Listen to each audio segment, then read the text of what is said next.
केला, तयाचे पुढी दीपको दिव्य झाला.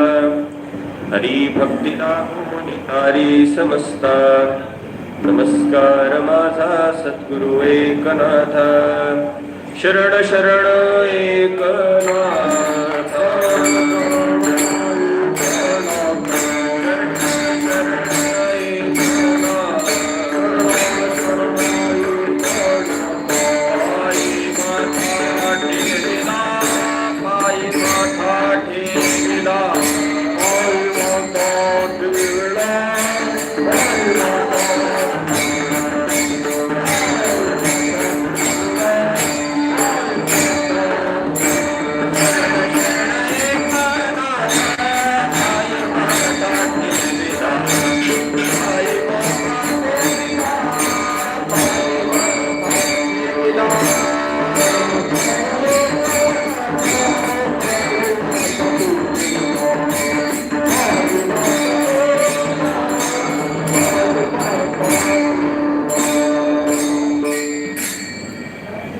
अखंडानंदरूपाय सद्विज्ञानप्रदायिने भगवद्ध्वान्तदिनेशाय गुण्डाक्षगुरवे नमः.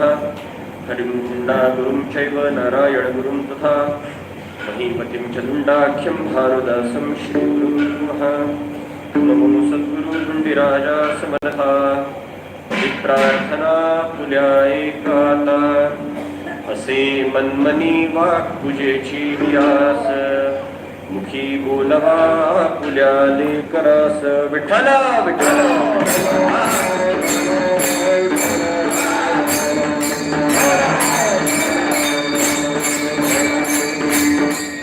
यान तरी यारे लागे अवघे माझ्या मागे मागे. आज देतो पोट भरी पुरे म्हणाल तो वरी.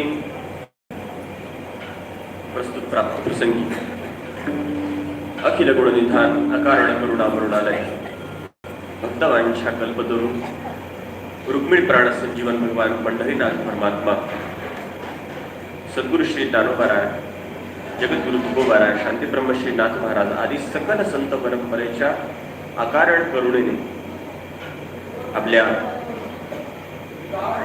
वारकरी संप्रदायातील सर्वात महत्वाचं स्थान ज्यांचं आहे, शांतीब्रह्म श्रीनाथ महाराजांच्या जलसमाधी सोहळ्याच्या निमित्ताने वारकरी संप्रदायातली एक महत्वाची वारी आणि त्या वारीसाठी आपण इथे एकत्र आलोय. विठ्ठल विठ्ठल.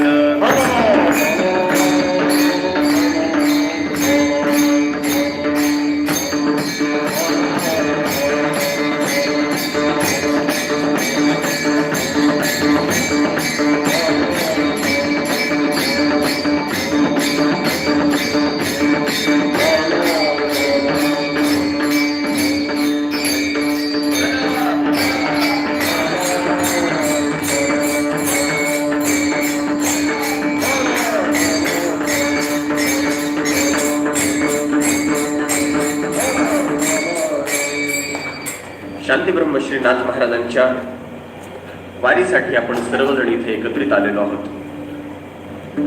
संतांचे उत्सव, संतांचे सोहळे हे आपल्या संप्रदायाने महत्वाचे मानले. आपण वारकरी भगवंताचे जेवढे पूजक आहोत, भगवंताचे जसे अर्चक आहोत, त्याहूनही जास्त आपल्याकडे संतांची पूजन, संतांची उपासना महत्वाची सांगितली आहे.